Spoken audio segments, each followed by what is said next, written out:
When I showed up today, my purpose was to express what I believe is the obvious truth, and that is that we must take care of America's needs first. When you talk about America's needs, you have to talk first about our open border. The other big priority for our country, of course, is the funding of our government. And we have been working in good faith around the clock every single day for months and weeks and over the last several days, quite literally around the clock, to get that job done. We're very optimistic.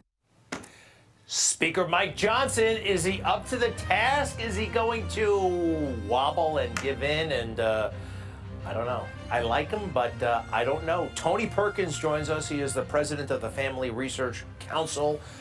You know him, of course. He's been, gosh, speaking out on these issues for decades and decades. And we so appreciate having you back, Tony. Look, the government may shut down, a partial shutdown, the border situation. Should we be confident in Mike Johnson? I like him. I wonder if he's a little naive sometimes. I wonder if he's up to the task. What are you thinking right now? Well, Greg, first off, thanks for inviting me back on the program. So I've known Mike for a long time, back to when he was in law school. I talked to him this weekend, going into this week. So here he is. He goes to the White House. He's been requesting a meeting with the president one-on-one since he became speaker. He finally got a few minutes after the congressional leaders met to meet one-on-one with the president. So here you've got the speaker, you've got the majority leader in the Senate, you've got the minority leader in the Senate, Mitch McConnell, and then you've got the minority leader in the House, Hakeem Jeffries. And Mike is basically standing alone when it comes to these issues. So he is fighting hard, and I think he's made very clear that the border is going to be a battle, and they are willing to draw the line over the border. And I think the news that came out of Athens, Georgia last week with the horrific murder that took place by a suspected illegal immigrant is only forcing this issue to the forefront of the national debate. And by the way, what Johnson wants is not expensive. What we want is not expensive, No. right? No, a pen it's just and some enforcing paper. the law.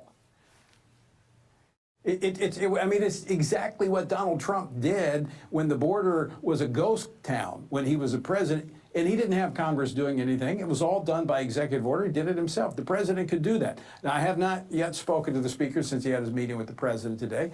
I'm sure the president's going to throw something out there, some dribble, about securing the border. But I'm sure it's not going to be good enough, and the Republicans are going to have to hold the line and force the president's hand on this. Well, absolutely force their hand. I like that Speaker Johnson has a lot of juice right now. Here's Chuck Schumer, who was in the same meeting, but not in the private meeting. D03, please. He said to the speaker, get it done. I told him this is one of the moments, I said, I've been around here a long time. It's maybe 4 or 5 times that history is looking over your shoulder.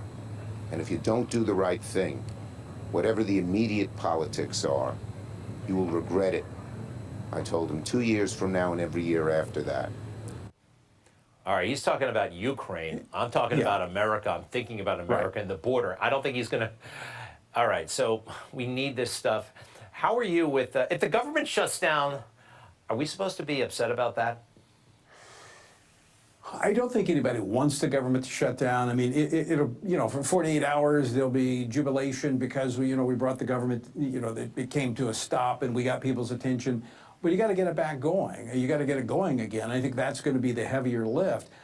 If we can avoid the government shutdown, that's great. But I will tell you this, in my conversations with the speaker, he's not afraid of a government shutdown. He's more concerned about an open border than he is a closed government because of what it's doing to this country from a security standpoint, where we now have upwards of 16 million illegal undocumented immigrants in this country. Now, that's collectively. We have known terrorists who have crossed the border. We have terrorist cells operating in this country that want to do harm to us. We don't have to have a wild imagination. All we need to do is go back to October 7th to see what can be the outcome of that in Israel. So the speaker knows what's at stake here. It's not just Ukraine funding. It's not just keeping the government open. It's keeping Americans alive. You're the Family Research Council. The family is under attack like never before. I mean, the idea of a nuclear family, heterosexual parents, is now considered not quaint. It's like somehow not relevant or not cool. Let me just put it to you this way, though. I mean, it seems like we're losing the fight. It seems like the Family Research Council's losing the fight. But, is it like those pictures from the 1950s where everybody was smoking cigarettes, right? Everywhere. And then the Surgeon General and others came out and said, this is killing you. Do we have to get this bad before we can get better? Greg, I think you're right. I mean, what we're seeing in the younger generations is they're trying to restore what they didn't have, and that is that family structure. Now, some of them don't know what that looks like. And of course, this administration, this is one of the reasons we don't want to fund it, because it's attacking it at every level, whether it's in the education system, pushing their transgender agenda, or whether it's the sanctity of human life, trying to fund abortions through the mail with the abortion pill. So yes, it is under attack under our policies. But I do see evidence out there, Greg, that there is a resurgence that's taking place. We're seeing it clearly on the transgender issue, where there's pushback.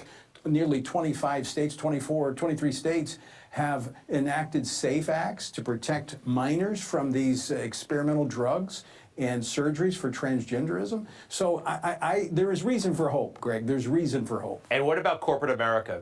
The state legislatures, we know there are good people in those state legislatures, especially in certain states, but what about corporate America? They seem to be complicit. Yes. No question about that. Less hopeful for them, although we do see the backlash that comes occasionally, like with Bud Light, Target, others. And it's like anything else, Greg. There's a kind of a long runway. The initial impact is not fully experienced until years down the road, and sometimes people have a hard time putting it together. When you see companies like J.C. tottering, you go back a decade, and when they started going down the woke path, sometimes these corporations do course corrections, other times they don't, and people have a hard time connecting the initial trigger that took them down this path. I don't know. I think there's a reshuffling. We see state legislatures. I'm very hopeful with what I see as state legislatures, state treasurers that are pushing back on the woke financing and these corporations. So here's the bottom line, Greg. Yeah. It is not time to wave a white flag. It is time to engage. It's time to pray for our nation. It's time to vote for those who will stand up for these basic American principles that made this country great. Love it. Tony Perkins from the Family Research Council. Thank you. FRC.org. We'll be right back. Thank you, Tony.